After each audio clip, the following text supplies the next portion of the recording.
Good afternoon, everyone. Welcome to the Human Services Finance Committee. I call this meeting to order. Members, we have a quorum present. We will begin with the approval for minutes for March 21, 2023. Vice Chair Barnett, did you want to move the approval for minutes? Yes, Mr. Chair. I would be happy to move the approval of the minutes for March 21st, 2023. Vice Chair Barnett moves the approval for minutes for March 21, 2023. Discussions. Hearing none. All those in favor, please say aye. Aye. Opposed? The motion prevails. The minutes for March 21, 2023 are now approved. Members, we have a few bills today, and the first bill on the agenda is House File 1596.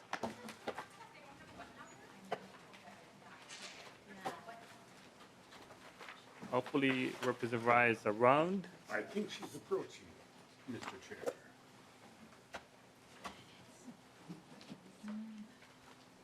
We'll start with Representative Edelson's bill.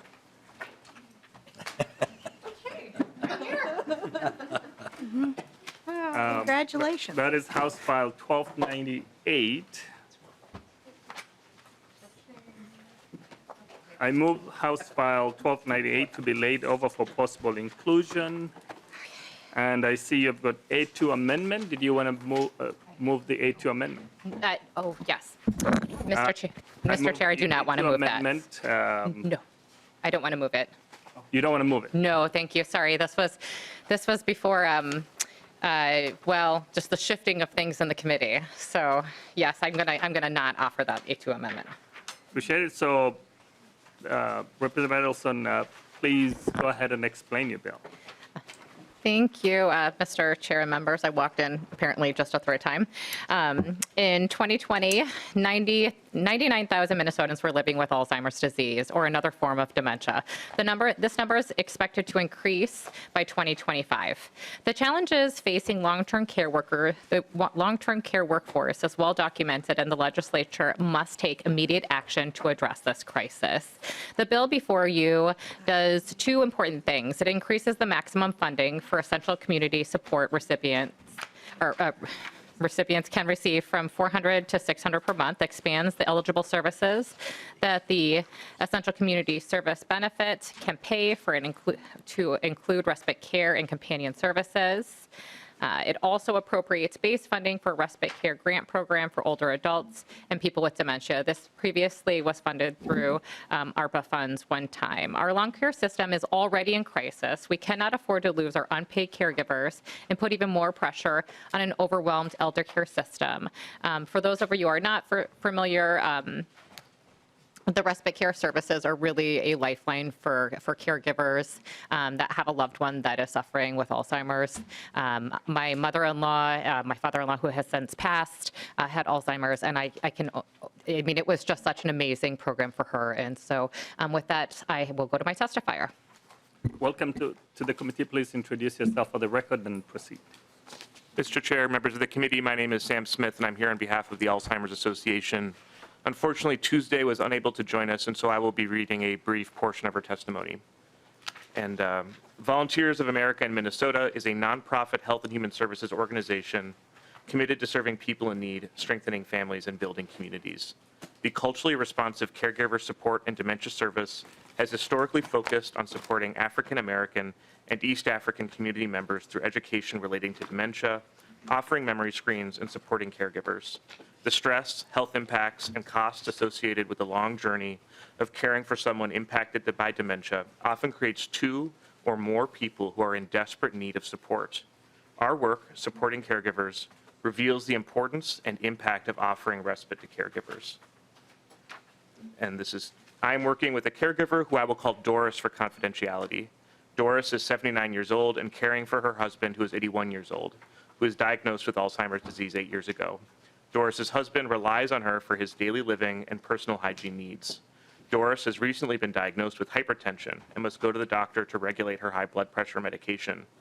Doris contacted our program and is seeking financial support so she can go to her doctor's appointment and have respite for her loved one with dementia.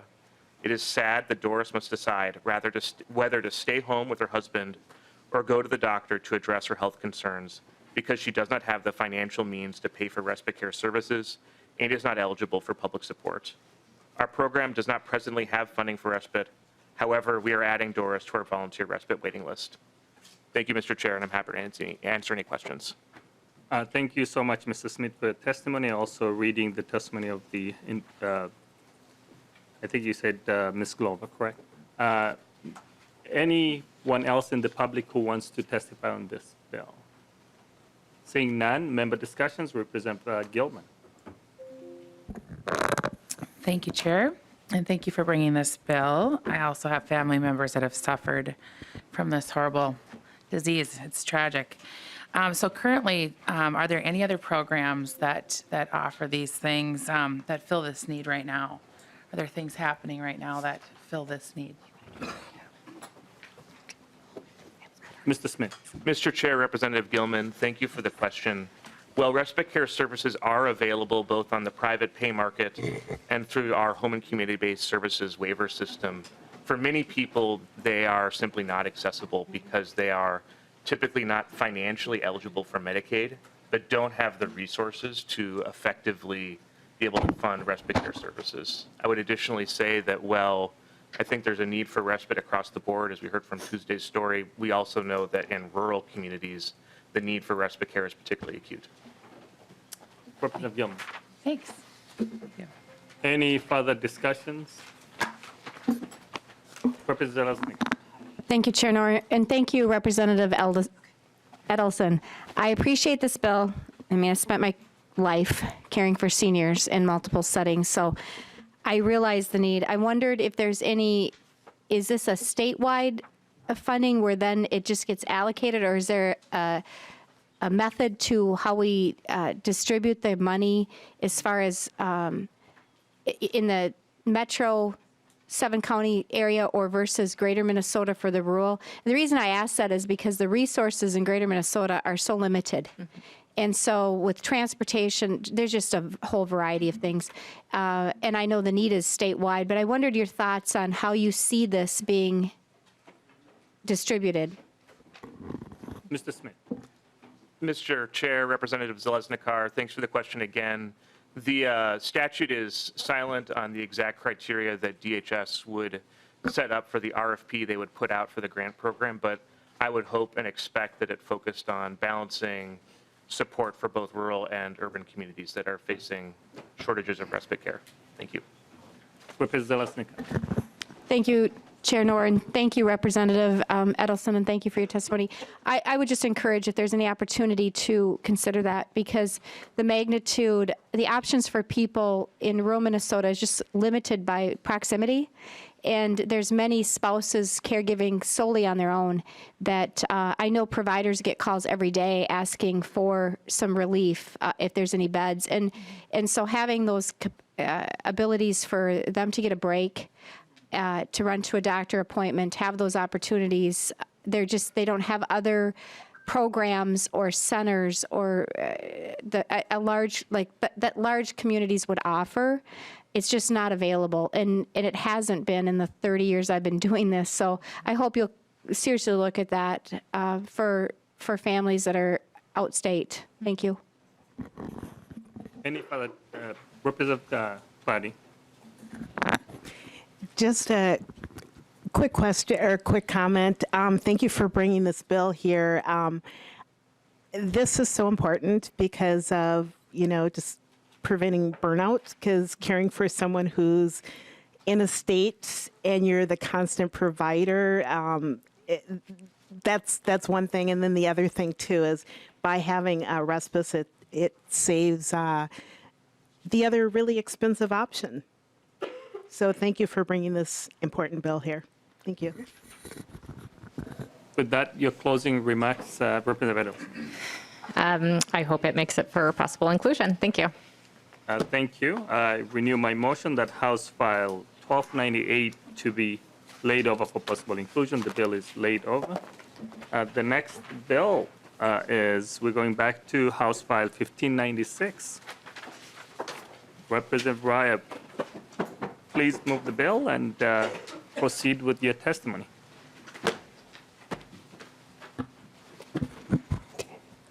Thank you, Mr. Chair and members. I'm glad to have the opportunity to present House File 1596, which takes the next step toward implementing the PACE program for seniors in Minnesota.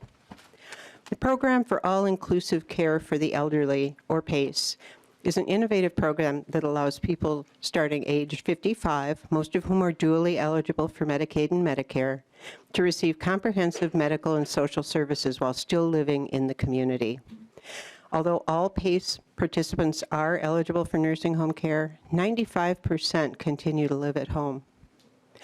PACE programs coordinate and provide all needed preventive, primary, acute, and long-term care services so older individuals can continue living in the community. Through PACE, healthcare systems come together to serve the unique needs of each individual in a way that makes sense to elderly people with complex needs, their informal caregivers, healthcare providers, and policymakers. Research has shown that PACE saves taxpayer dollars through a lower cost model of care that has proven effective in preventing hospitalizations and rehospitalizations and helps to support and improve family caregiving. As we look for ways to smooth transitions to and from hospitals, to alleviate discharge delays and address social determinants for patients, PACE has an opportunity to be one of our upstream solutions. In particular, PACE has been proven to support underserved communities with high-quality, flexible care, culturally competent care in the person's home. For those of you who serve on the policy committee, you may recall testimony from Dr. Joe Gogler, who is the Robert Kane Endowed Chair at the University of Minnesota School of Public Health and the director of the university's Center on Aging. He couldn't be here today, but would say, if he could, that Minnesota is known to be an innovator and a leader in healthcare delivery, and it's beyond time for us to have PACE. Now, Minnesota has had enabling language and statute for some time now. This bill would direct DHS to conduct a required actuarial rate study and propose an implementation plan, which is a critical step toward program implementation. In your packets, you should see letters of support from organizations including the Alzheimer's Association, Leadership Council on Aging, and several provider organizations.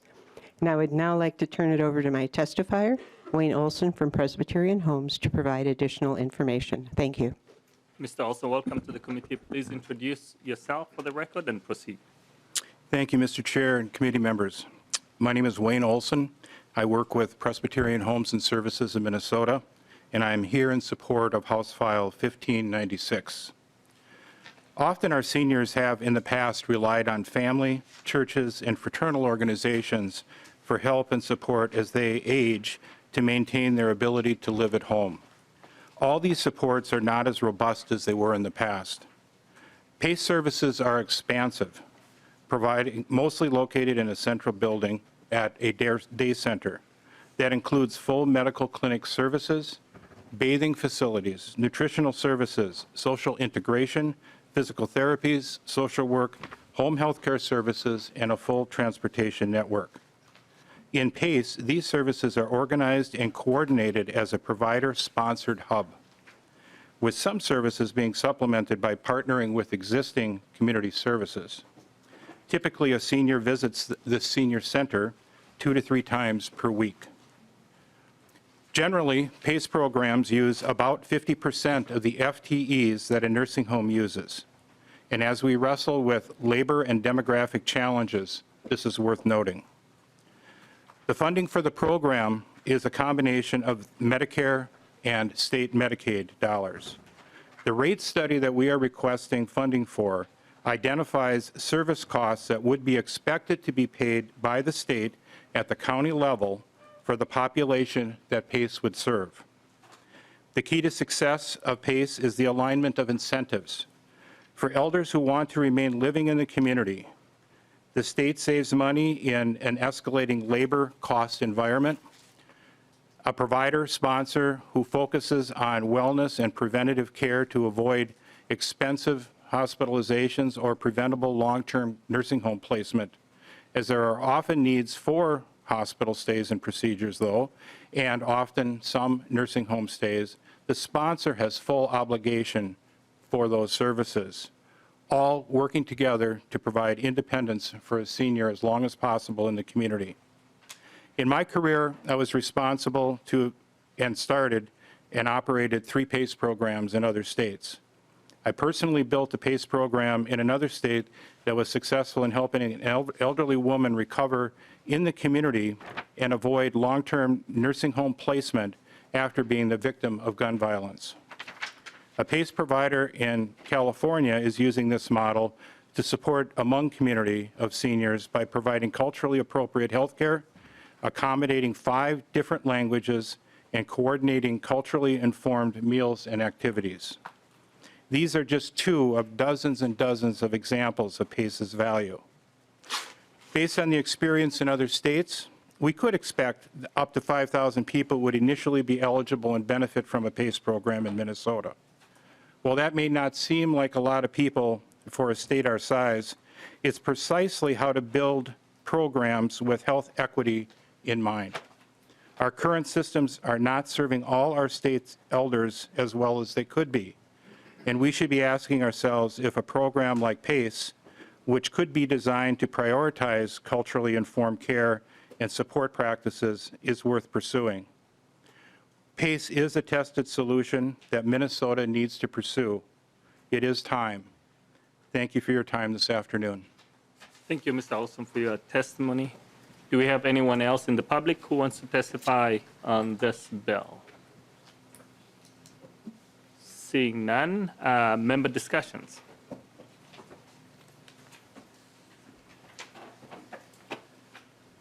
Mr. Olson, one quick question. How many states have adopted the PACE? 30 states. 30 states. Representative Reyer, looks like the committee, really likes the PACE program. So with your closing remarks and also the motion. Thank you, Mr. Chair. I like your interpretation that everyone really likes the PACE program, and I thank you for your support. And of course, come find me if you have any questions later. Representative Reyer renews her motion that House File 1596 to be laid over. The bill is laid over. Thank you so much for presenting the bill. The next bill is 1494. Chair. Vice Chair Frederick.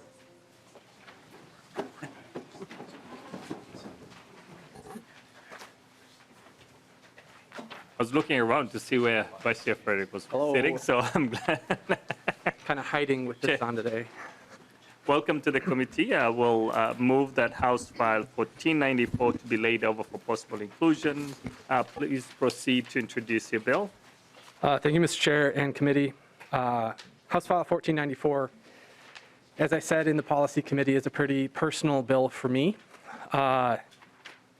It is one that is seeking to address safety concerns within the human services fields. I'm going to start this similar to the same way that I started when I presented the bill in Human Services Policy Committee, which is by saying that the overwhelming majority of people who are receiving services in the human services fields are wonderful, peaceful people who deserve every piece of support that they are receiving. However, there are across the board in the human services space places where workers are getting injured on the job.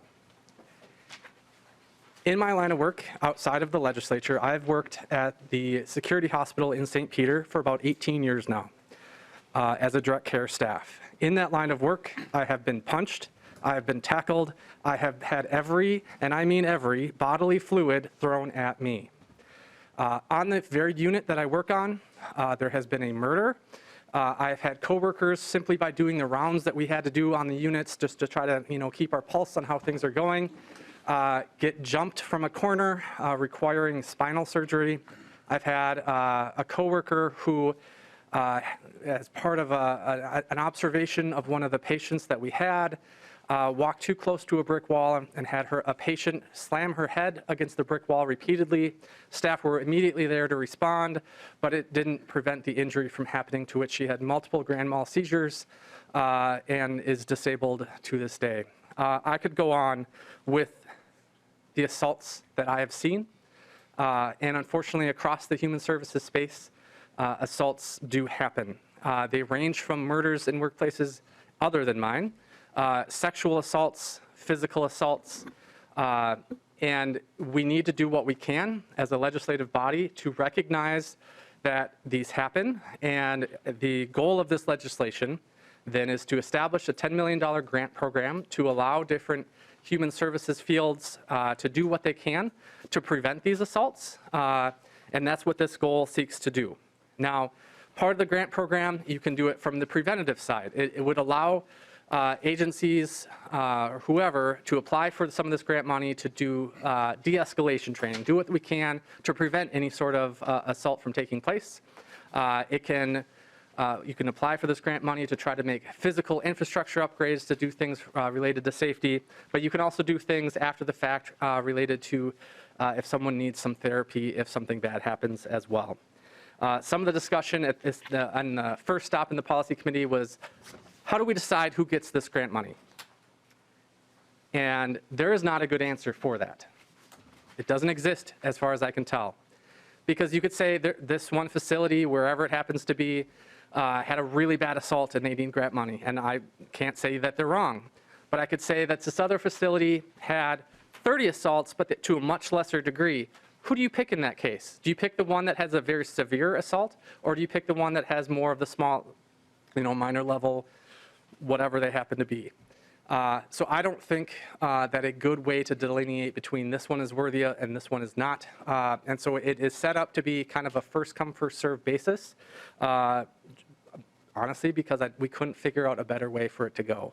And so if anyone in this committee has ideas on that, I am all ears, but there was lots of people who were part of this discussion that couldn't come to one. The other one that I'm going to try to address before we get to the questions is DHS, as if this bill is written, is the one who will be administering the grant program. They will not be eligible for these grants. County units, tribal units, private industry partners are the ones that this grant program is targeted to. And I think that was the majority of the conversation that we had in committee.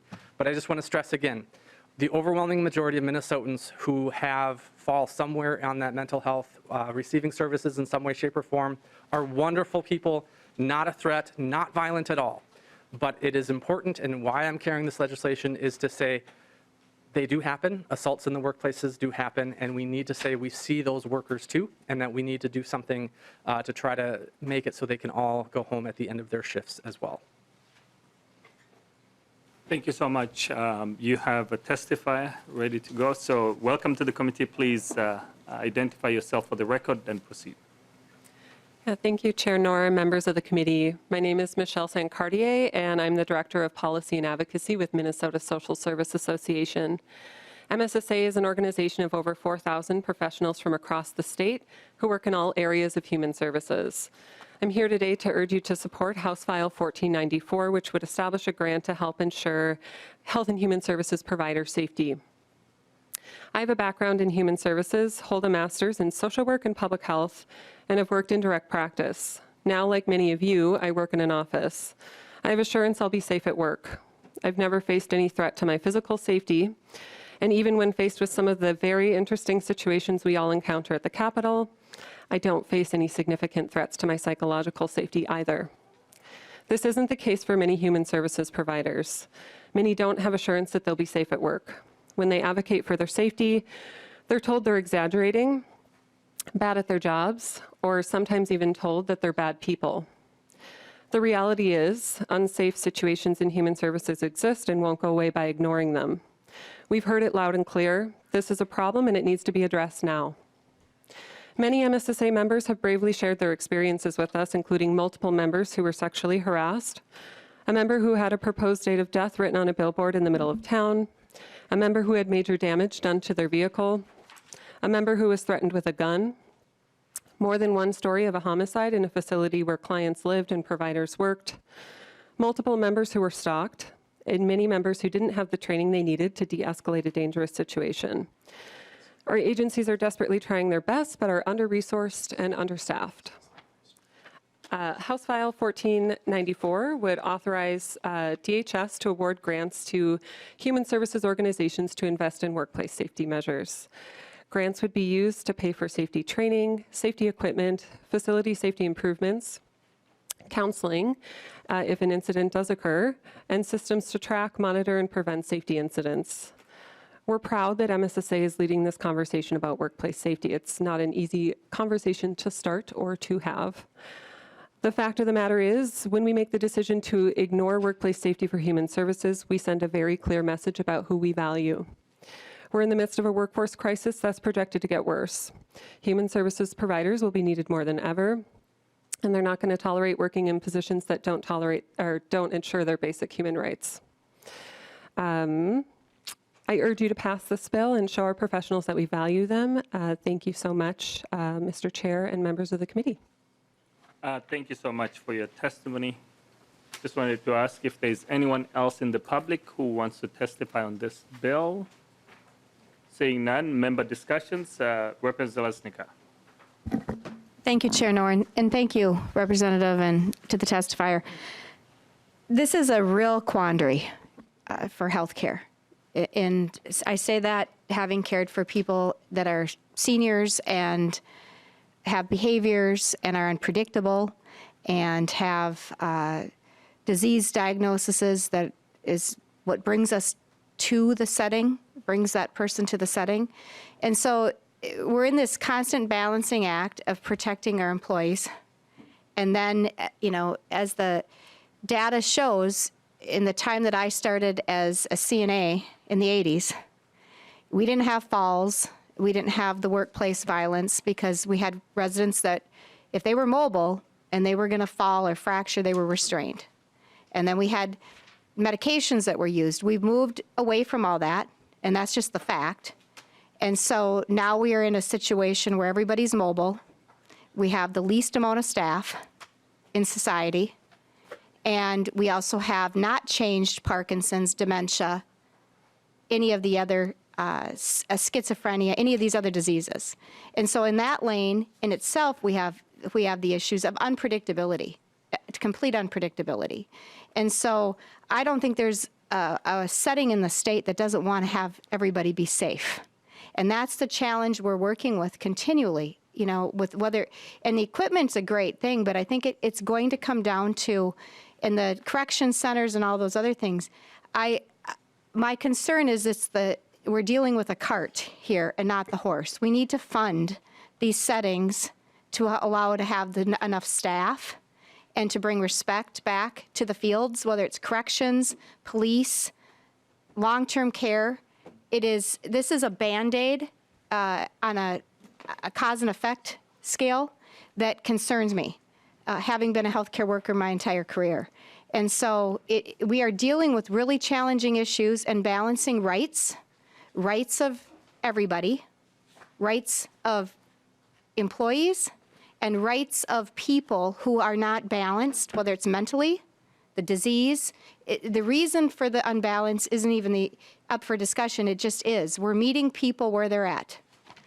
They have strength, they're of all ages, all races, all background, and we have them at the emergency rooms. You'd think sometimes if you go in as a patient, it's a prison cell there. It's a free-for-all of what you see, of nurses, doctors. I have them calling me all the time, the security that's needed in various settings. And then you have the nursing homes, the assisted livings, group homes, apartments, various situations. So I understand what your ask is. I would just say, I hope in this session we're going to deal with making sure we pay people and deal with that issue, what we need to pay them, so we stop the revolving door and we can have enough staff. And the interventions are absolutely critical, like you're saying. And I support all that of, timely interventions and having de-escalation. All those are great concepts. I worry, though, that we're putting a Band-Aid on a much bigger issue, is my observation.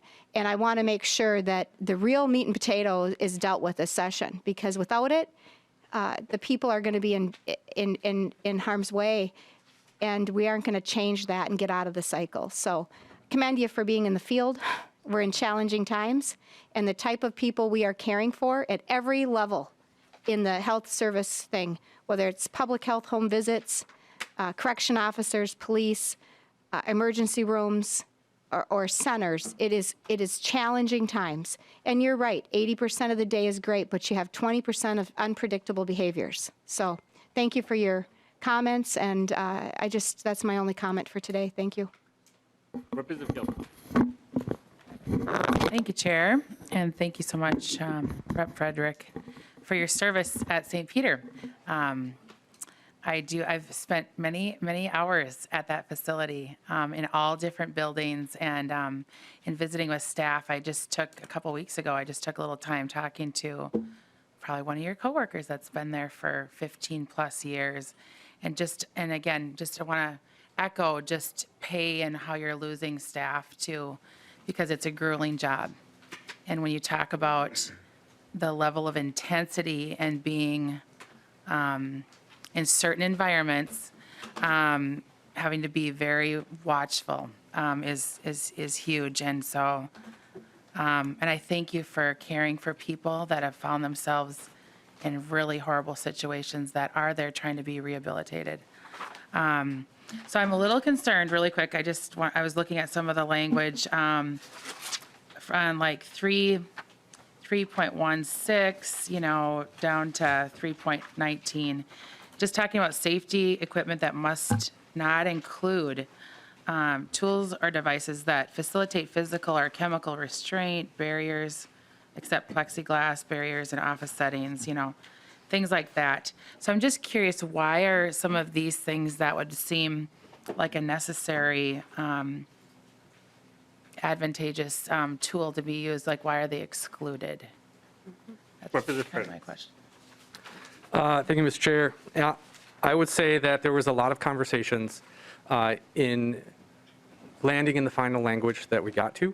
And this bill does not say that the things that are here are banned at a statewide level, that just the grant money that this is being used to can't be used for those specific things. So I just want to make that, I want to make that clarification, if that makes sense. And so this just says the grant money, that if an agency is applying for this grant money, it can't be used for that. It's not saying that they're banned from that stuff in general terms, if that makes sense. But I know that there's been a lot of conversations with stakeholders in trying to get as many people to be supportive of this legislation as possible. And with 8 rounds of feedback by the time we finally got to this language to land here. And it was kind of the consensus language. But I would say that another Michelle would be good for answering that as well. Ms. Sankati. Yeah, thank you, Chair Knorr, and Representative Gilman. So another reason why we added that language is that in some cases, things like seclusion or barriers can escalate a situation, so it can actually make it worse, especially in some community-based settings. And, we want to be doing as many preventative measures as possible, like certain sorts of training that can focus on crisis prevention and de-escalation in the moment, rather than things that might amp up the level of crisis in a situation too. Representative Gilman. So just one follow-up. The other thing that was just, a little concerning is just, again, it's hard from my understanding is how do you rank or, provide grant opportunities for people, and it's more you came to the consensus of first come, first serve. Would you be willing to meet offline to figure out different parameters or where it's worked in other states, other places where they've found very challenging situations?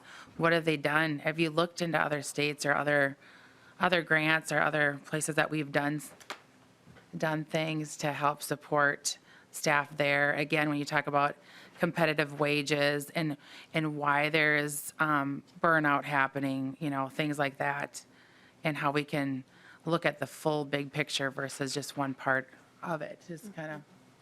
Representative Frederick. Thank you, Mr. Chair. Thank you, Representative Gilman. I'm happy to have any conversation about this at all. I did not address this, but both you and Representative Zalesnikar also had mentioned wages. I do not think that this is a one-stop shop solution for the workforce in the slightest. I think this is to the pieces of talking about the workforce shortages across all of the different human services fields. I think wages are a huge part of that. And I think that, I'm sure that this committee, I know the policy committee has heard that over and over. And so this is a case of we need to do all of that. I fully supportive of all of that, but this is something that I believe that we need to address in addition to. It's a yes and kind of situation that we need to do all of that while at the same time talking about the safety aspects as well. One of the things that, while it is kind of first come first served basis, one of the efforts that I put into to try to is put in some of that geographic equity as much as I can, saying that the grant money also can't be just concentrated in one region of the state or the other, that it has to be spread out throughout the state. But when it comes to trying to determine who needs it more than another person, when you have, you think of like a graph, right? You have severity and frequency. If you have a lot of high frequency but low severity, or if you have low frequency but high severity, like where on that line do you pick first of who to grant the program, grant the money to? Nobody that I talked to had a good answer for that. So if you have ideas, I'd be more than happy to talk with you ad nauseum about it. Yeah, right. So yes, sorry. Short answer, yes, happy to talk. Representative Gilman. Thank you. Thanks so much. Any further discussions? Representative Kwok. Thank you, Mr. Chair. And looking at this, because of the shortage issues, some of the prohibited uses would be things that might be able to assist with a shorter staffed, being able to do some of the activities. But I do notice there's a lot that's aimed at training and things which, when you have huge turnover, you're going to have to keep redoing and redoing and redoing. So I would think that a major component would be improving retention, because new people, there's a learning curve with the specific people you're interacting with. So someone that's been there for a while will catch something earlier and prevent a possible bad occurrence, or recognize something quickly enough to react to prevent a greater issue. I like the intent. I'm just thinking that if you don't couple it with retention, most of this is going to be spent and then dissipated because of the churn and the low staffing. So I think there needs to be some additional tweaking to maybe allow grants for things that augment or multiply the staffing efficiency and effectiveness. And then, it has to be coupled with something that really helps keep people in a difficult situation, which means, retention bonuses and other programs that might work there. Thank you. Representative Frederick. Thank you, Mr. Chair. I agree with you, Representative Quam, that there is a high rate of turnover in a lot of these fields, and that the fear, that we're investing this money into a training and that there's just turning. But then you have to ask, why are some people leaving? Why are people turning over to a different job? Are wages a piece of that? Absolutely. But is workplace safety also a piece of it? Yes. So I would argue that this bill, while it may not be perfect, does addressing some of the training piece. Like if we can invest in training, if that's the piece that we want to focus on, that gives people more tools to avoid some of those hazardous situations, it could in theory help with retention. I know from, and you had mentioned retention bonuses and things like that. I know from my workplace that hasn't necessarily had a huge impact on retention, but I'm up for trying as well.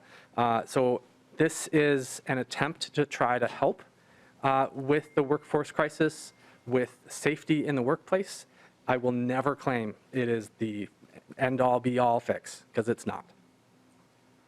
Representative Kwong. All right. Seeing no further discussion, your closing remarks, Representative Frederick. Thank you, Mr. Chair and committee. Again, I'm just going to say it again. The overwhelming majority of people in Minnesota who are getting some sort of help in the human services fields are wonderful people. They are not a threat. They are not violent. But this bill just wants to say, we see you who are working in those places where it does happen. And so I just felt it's important to say it again because I do not want to stigmatize anyone. I don't want to shame anyone. But we are in an unprecedented workforce crisis, and safety needs to be addressed as much as we are capable of. And so I would appreciate the committee's support. Thank you. Thank you so much. I'll renew my motion that House File 1494 to be laid over for possible inclusion. The bill is laid over. Thank you so much, Representative Frederick. The next two bills, Representative Hicks. The first one is House File 1043. Please move the bill, and I see you also have a two amendment.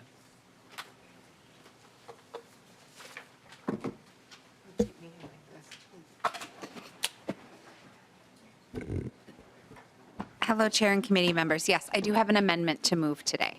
Representative Hicks moves the House File 1043 to be laid over for possible inclusion, and she also moves a two amendment to put the bill in the shape the author wants. All those in favor, please say aye. Aye. Opposed?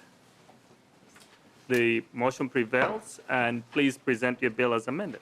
Thank you so much, Chair and members. I would note that the amendment did remove the pilot projects from this bill.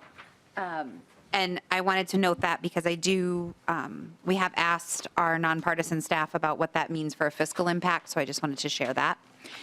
Many people who have disabilities use disability services, and they find the process to access them virtually very, very difficult and extremely frustrating. This includes individuals who utilize services, parents, caregivers, who are trying to support individuals accessing these services. Although disability services are aimed and designed to support people's disability-related needs, the process of receiving and maintaining those services presents a variety of barriers. Because of disability-related needs, people struggle to even access the services they so desperately need. There's difficulties with completing complex and confusing paperwork. Outdated or very specific methods of getting information to places such as faxing. Communicating with different individuals at lead agencies or state agencies, often prescribed to occur in very specific ways without flexibility.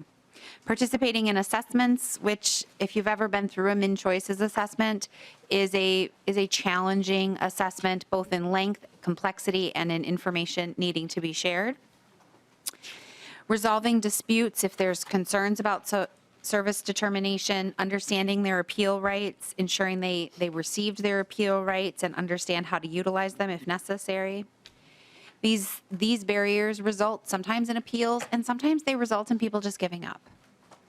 This bill brings together stakeholders who are invested and committed to ensuring that not only do the services work for people, but the process to access them is successful.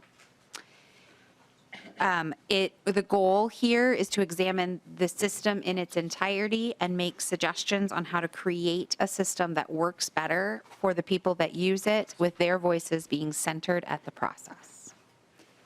With that, I will let my testifier speak. Ms. Nelson, welcome to the committee. Please introduce yourself for the record and proceed. Good afternoon, Chair Knorr and committee members. I am Jillian Nelson from the Autism Society of Minnesota. I'm also an autistic adult and a participant in Ramsey County Disability Services. I will tell you, most days my work here on the Hill as a lobbyist is simpler, more streamlined, and effortless when compared to the process of applying for and navigating disability services. Disability Services is the only program that 100% of participants are people with disabilities, and currently it is one of the least accessible programs Minnesota has to offer. House File 1034 can change that. It will bring together a valuable group of stakeholders and start unpacking the process to identify the barriers across the system so that we can make corrections for the entire system instead of just patching one micro problem at a time. I looked over the notes from last year's hearing, and I was reminded of a call that I received on the eve of that hearing. It was a colleague informing me that an autistic woman we knew was in ICU after trying to take her own life because navigating the system to get a waiver and supports was too much. And I think the most heartbreaking part was that I had already sent a letter to the committee from a mother who had lost her son to suicide for the same fight. This outcome happens far too often.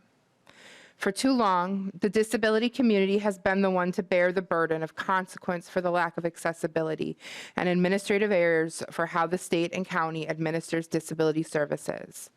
From a finance perspective, it is the state footing the bill for crisis caused by lack of support, excessive challenges created by inaccuracy, and countless hearings that should not be occurring. In less than 2 years of waiver support, I have had to file over 5 appeals and go in front of a judge. Every single one was overturned and unjustified. At one point, I went in front of a judge because a public health nurse documented my diagnosis incorrectly. All of this comes with a high dollar price tag, and that is money that is going towards inequity and inaccessibility instead of serving people with disabilities. Lack of accessibility in disability services should be considered fraud, waste, and abuse of disability funds. DHS believes that Waiver Reimagine and Min Choices 2.0 will help make the system more accessible for people. That is a demonstration of why this is necessary. When administrators think reform, it's about how to make the system work better for them. But what we need is to make the system easier for the people who navigate the services. The solution to these accessibility challenges before us is not going to be a simple answer, but the choice to include the community and the people with lived experiences is simple. We know the challenges this system presents. We know the challenges the world presents. We know what we want for our lives and the things we need to survive. We know what accessibility looks like and means to us. We should be a part of that solution, and that is what this task force aims to do. Thank you for your support of House File 1043. Thank you so much for your testimony. Any other person in the public who wants to testify on this bill? Seeing none, member discussions? Representative Keeler. Thank you, Chair. Thank you, Representative Hicks.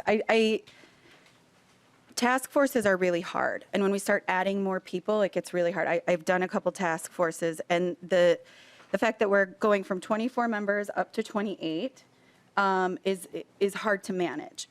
I struggle with the changes that you made on 210, that originally it said 2 representatives of county or tribal agencies, and now we've just added 1 tribal representation. I think we need to understand the sovereignty and who stands on this land, and that I always suggest that there should always be 2 options for tribal nations to be a part of this.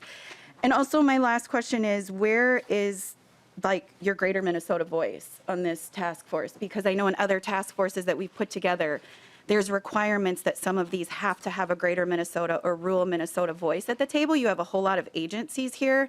So I just kind of caution that though I understand what you're trying to do, the makeup of this doesn't feel overly equitable for Minnesota. Thank you. Representative Hicks. Thank you so much for that feedback. I really appreciate it. The change was really made to try to get more people with disabilities included and to try to create equity. And if we miss the mark there, I would be happy to revisit that. That was the intention, was to make sure that that was included. And we maybe did miss the mark. We did add, some folks that felt like they had been not included originally. So DHH, veterans with disabilities, and some other folks, and it is a large task force. Part of the problem with the size of the task force and kind of how we've struggled with sort of figuring out the right size is because people with disabilities exist everywhere. They exist in Greater Minnesota. They exist in veteran services. They exist with hearing deficits. They exist across all spectrums. Disability is the great equalizer. and it affects everyone. And so, but the system isn't working for people with disabilities across the board. And so this was an attempt to make sure that we didn't leave out any voices, but I am completely open to changing some of that language to make that work. Ms. Nelson. Thank you, Chair Noor. I know does seem like a very large task force. As someone who has served on task forces aimed at disability services, I actually think this is to our benefit, not to our detriment. People with disabilities have complicated lives. Task forces are a lot of work. I recently served on a task force where I was a co-chair and also a member of 5 different subgroups because that's where my perspective was needed. That's a lot. The more hands and heads and hearts we bring to the table, the easier we can divide up that work and not put such a huge burden on people with lived experience to turn a task force into a full-time job. The task force I was a part of, I'm not sure I thought of much else than that task force for a good chunk of last year. And that's not a privilege that every person with a disability has. And that's why bringing together a larger group really is beneficial for this community because we can work together instead of all the burden being on a small group of people. Representative Zalesnika. Thank you, Chair Noor and Representative Hicks, and thank you for your testimony also.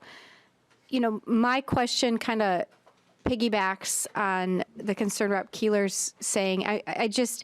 I'm concerned about adding a task force at this moment in time when we have so many questions and I just have questions in my mind of the overlaps between public health and veterans programs and county caseworkers and tribal leaders, and then the Olmsted thing that's there. And so it just feels blurred to me, and I want to have systems be simplified, and I'm all for that. I would just urge maybe just a reset pause to think through some of these pieces, and maybe it's because I'm a first-term representative that I feel this way, but that's when I read this, that's the part that gives me angst of a bureaucratic piece that is, it sounds great, but in application could become very messy. And I've seen that happen before with task force, and I've been on them too. And we have so many things right now at the state of Minnesota that are a deep dive that I'd hate to see something without a clear-cut piece when there's many avenues that are just like seniors and children and disabilities that we have in place right now, and while they're not perfect, we have to peel the onion back to see which parts of them are doing X before we can create Y. And that's my concern. But I understand your intentions, and I appreciate it. I just have some concerns on how this is going to actually play out with the other pieces we have in place. And that's where I have hesitation. So I just urge that you look at those things and appreciate your intentions. Thanks. Representative Hicks. Yes. So maybe I'm not clear about the purpose of the task force. So the task force is designed to do just that. It's designed to look at the system and figure out what's not working. So I'll give you an example. On Friday, I am meeting someone for lunch. This woman is a doctor. She has a doctor, she's a MD in a specialty. And her child was recently diagnosed. She has spent the last 3 months trying to navigate this system. She can't. She's stuck.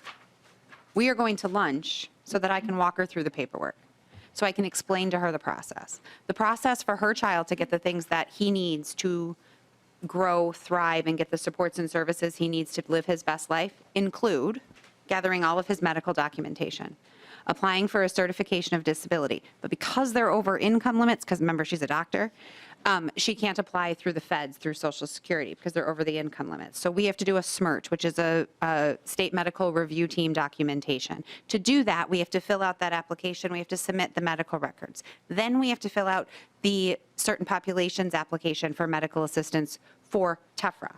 But we can't do that till we do the SMRT. So we're going to do all of that together, and we're going to drive it to the county and turn it in, because that's the system that our county uses.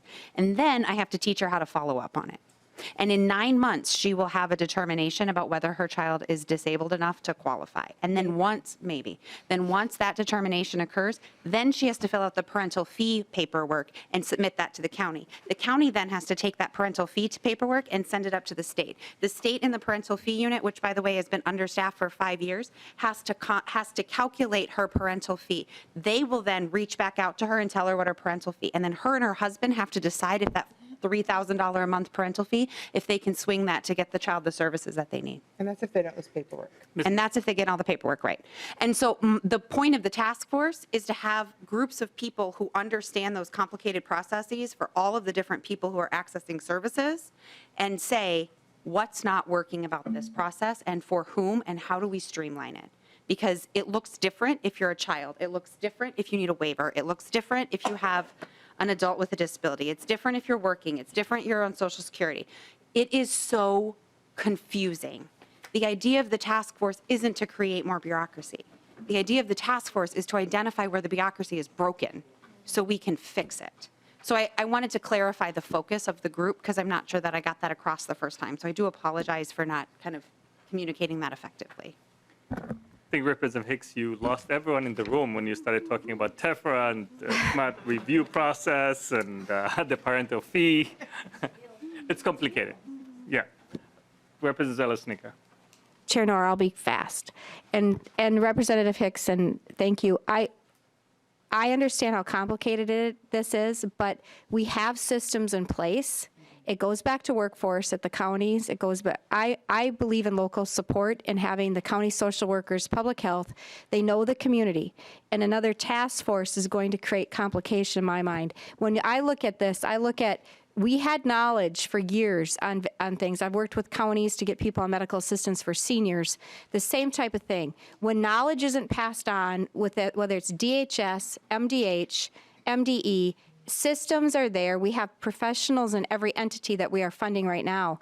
But if we don't have systems to transfer knowledge to before retirements and plan and then look at how we're funding the existing programs we have, that's my piece that I want to see strengthened and then looked at, because these systems have been in place for a while, whether or not the dots aren't being connected. I believe there's a way that it could be done. I'm just offering another alternative, that there's opportunities for it to be done without creating this at this point in time. And that's just my position. Representative Hicks. Thank you so much for that. And I appreciate that. And then I would just say, part of the reason that the system is so not working for people with disabilities is because they're not included in the process and identifying what's working or not. In the entire statement that you just eloquently shared, they weren't mentioned. And they're never mentioned when we're designing the things. They're not mentioned when we're crafting how we're going to do it. They aren't spoken to or included in the process of development. And so then when we get to implementation and it doesn't work for them, we all go, well, I mean, it's fine. It's not fine. That is why we are in the mess we're in, is because they haven't been included. And so this task force doesn't aim to change communication or change any of that. It really just aims to take a step back, put the people who are accessing services, including people with disabilities and parents, at the center of the conversation so that they can look at the system with the people who create the system and talk about what the barriers are. So when we make it better, we're making it better from their lens, not from the lens of the people entering the stuff in the computer. And that is so important, because if the end user can't do it, can't access it, and by the end user here, I mean the person needing services, then what's the point of the system? With that, hearing no further discussion, please proceed with the closing remarks and renew your motion. I will just renew my motion. I think I've said more than I probably needed to. Representative Hicks renews her motion that House File 1043 as amended to be laid over for possible inclusion. The bill is laid over. The next bill is 1851. I will move House File 1851 to be laid over for possible inclusion. Please proceed, Representative Hicks, with your bill. Thank you so much, Chair and members. This is the Live Well at Home bill. Very, very excited about this bill today. I do have an amendment that I'd also like to include. Representative Hicks has got DE1 amendment. And the purpose of this bill is really just to get it into the shape that it needs to be. Representative Kwong. Thank you, Mr. Chair. Analyzing the DE amendment and the original, I'm seeing an extremely little difference. So can you tell us exactly what differences are between the DE and the original bill? Yes, thank you. Representative Hicks. Thank you, Representative Quam, for the question. I am looking at my notes to make sure that I don't Representative Hicks, forget we'll go anything. to nonpartisan stuff. Oh, that would be helpful. Thank you. Go for it.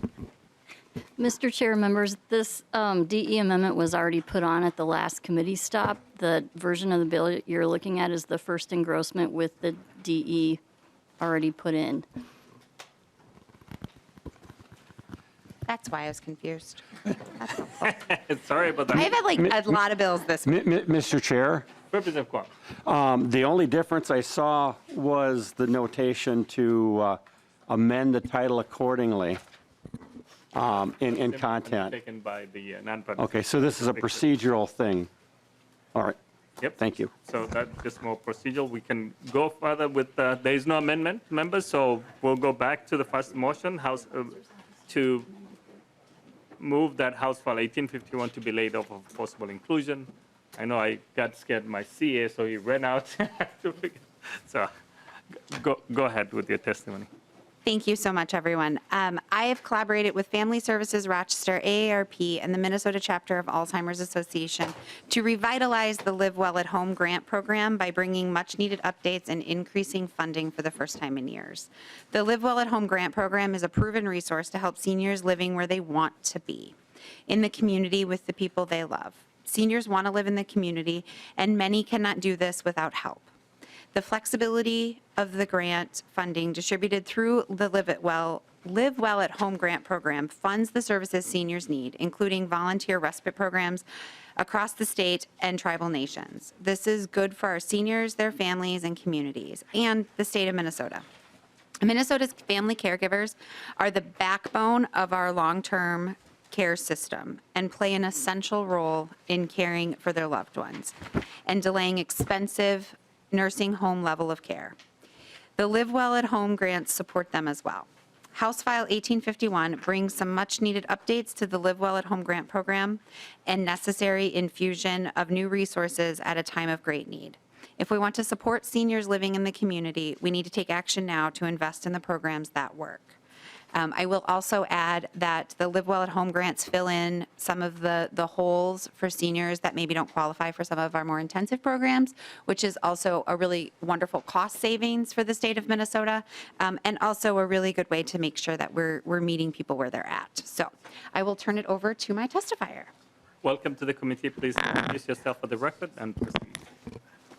Assalamu alaikum, Honorable Chair and members. I'm April Suter with Family Service Rochester. We provide home and community-based services that help older adults remain in their homes in Rice and Olmsted counties.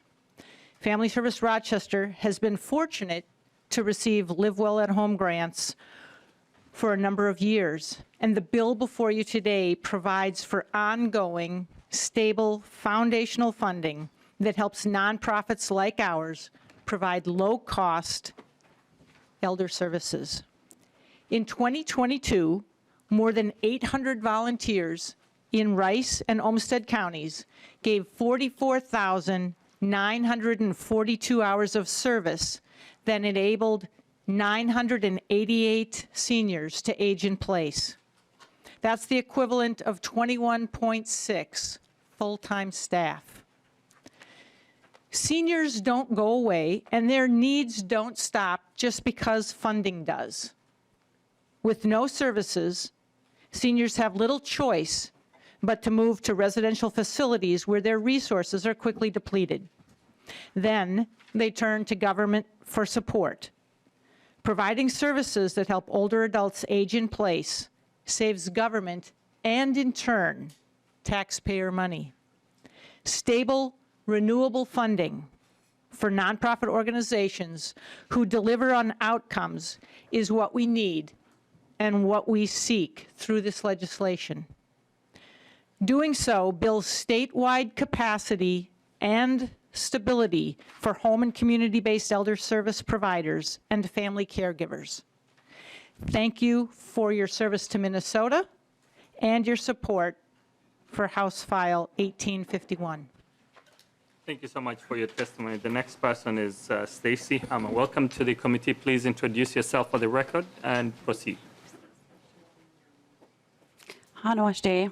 Hello, my name is Stacy Hammer, and I'm an enrolled member of the Lower Sioux Indian Community. We're one of 4 Dakota communities here in the state of Minnesota.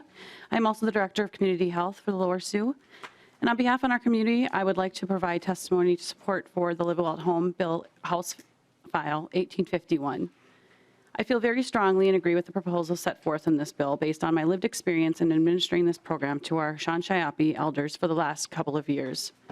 Our Live Well at Home program is named the Sean Shiapi Ka program. Sean Shiapi is the traditional name for our community, and Ka is the Dakota word for elders. The goal of our program has been to seek to reinstate the role of elders within our tribe as a strategy to transfer knowledge and promote healing and well-being for our elders and for the community. The continued goal of our Live Well at Home project is to nurture the well-being of Lower Sioux elders through expanded social, physical, and intergenerational cultural strategies that lead to improved health, increased capacity to live at home, and a strong age-friendly community. We have been able to build a program for our elders to meet their needs through a variety of strategies that are tied to Dakota culture while consistently receiving input from our elders on ways to improve the program. The main challenge we are faced with under the current statute is the length of the short grant cycle.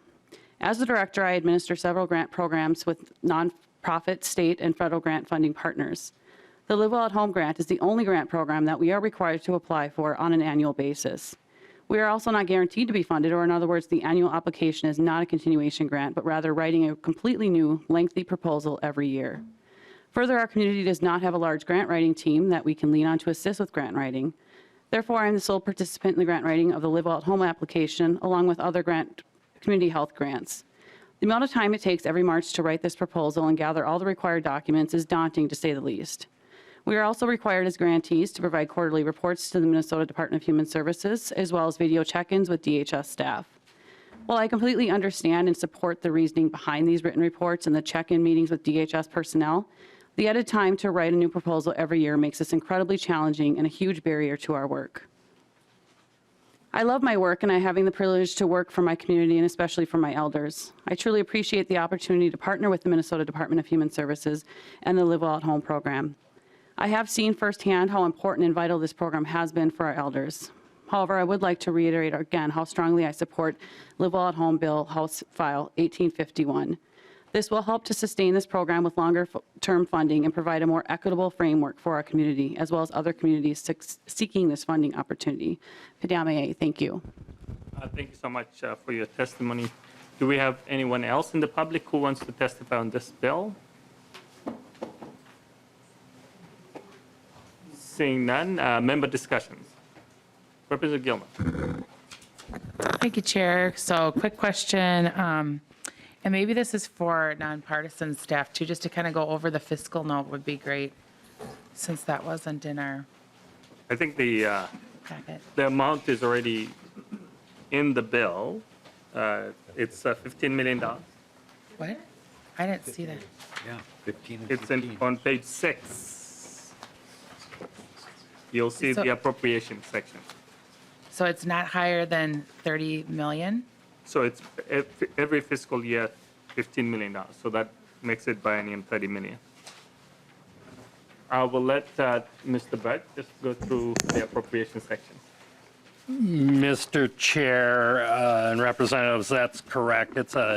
There's a direct appropriation in the bill, and so that is the cost. I think I have this one in there. Is likely some modest administrative costs as well. We don't have a completed fiscal note on this, but the bulk of the money is the $30 million.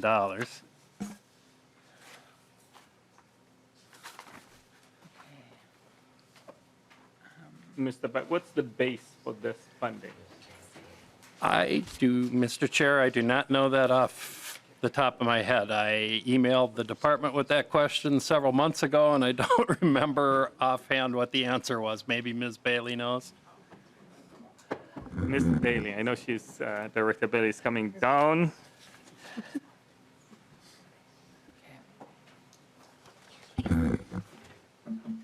Welcome to the committee. Please introduce yourself for the record and proceed. Thank you, Mr. Chair. For the record, Elise Bailey, Budget Director, and I have to admit I didn't hear the question.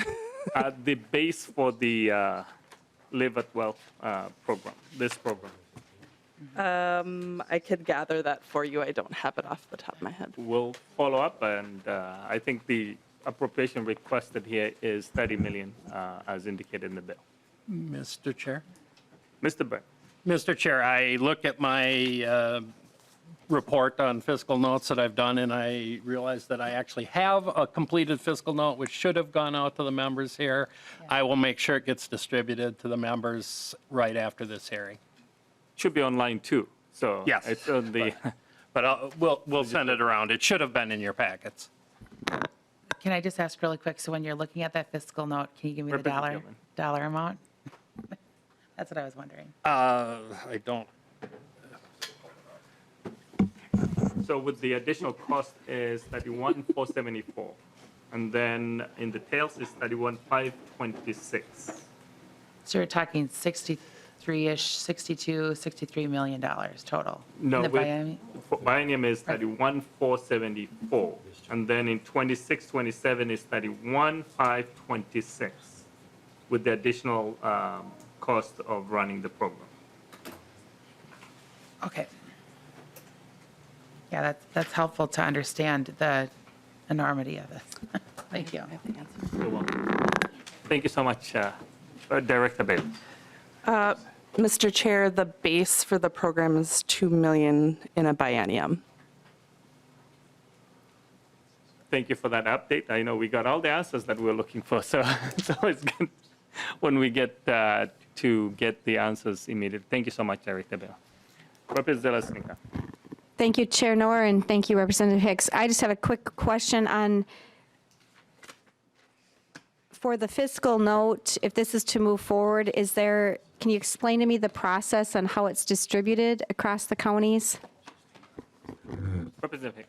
I will call back DHS to answer how, or I'm phoning a friend, whoever wants to answer the distribution, how the distribution occurs of the grant program.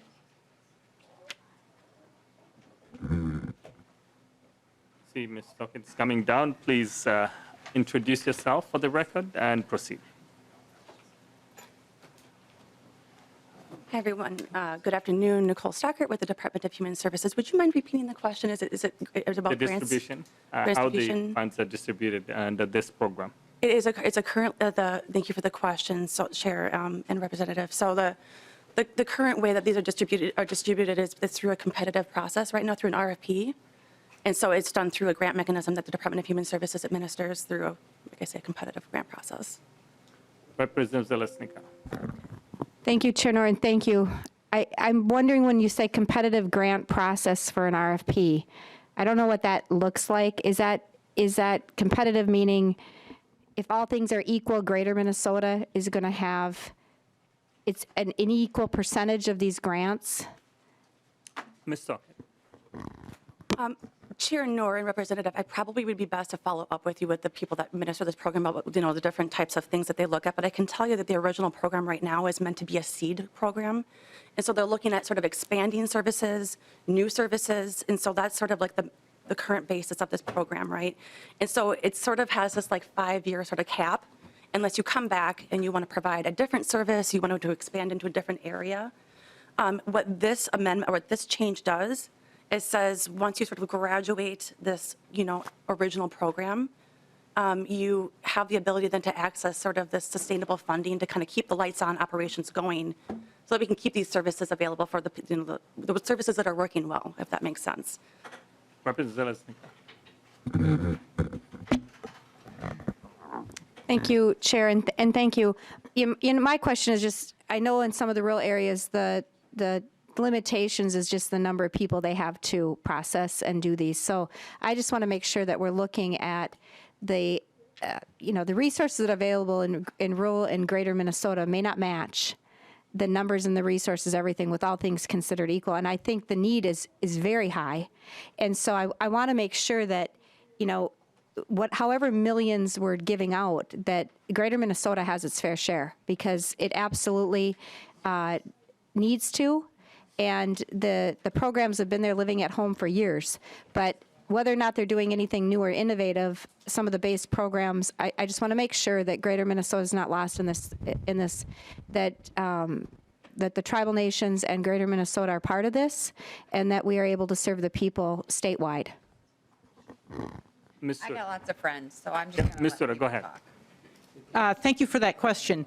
So part of the impetus for the generation of this bill is that in southeast Minnesota, there were programs in La Crescent and Chatfield and Albert Lee who lost funding, and they were small. They were very successful, but they lost a Live Well grant, and they had to close their doors because they didn't have a foundation of funding upon which to build, so they went back to zero. This is asking to create that foundation so that, in particular, smaller communities and organizations who have been successful don't have to close their doors because they miss a grant. And that's the crux of being able to keep people living at home, is they have some continued and dependable services. So the rural areas in particular. Representative Snicker. I have a follow-up. Thank you, Chair, and thank you. I have no further questions. I just wanted to have that acknowledged and confirmed, so thank you. For your closing statement, Representative Hicks. Thank you so much, Chair, and thank you so much, members. This program makes sense for communities, it makes sense for our seniors, and it makes sense for Minnesota. So I hope that we have the opportunity to expand the program and allow more communities to participate. Thank you. Well, renew my motion that House File 1851 to be laid over for possible inclusion. The bill is laid over. So, members, that was the last bill. We'll have another hearing tomorrow. We are now adjourned.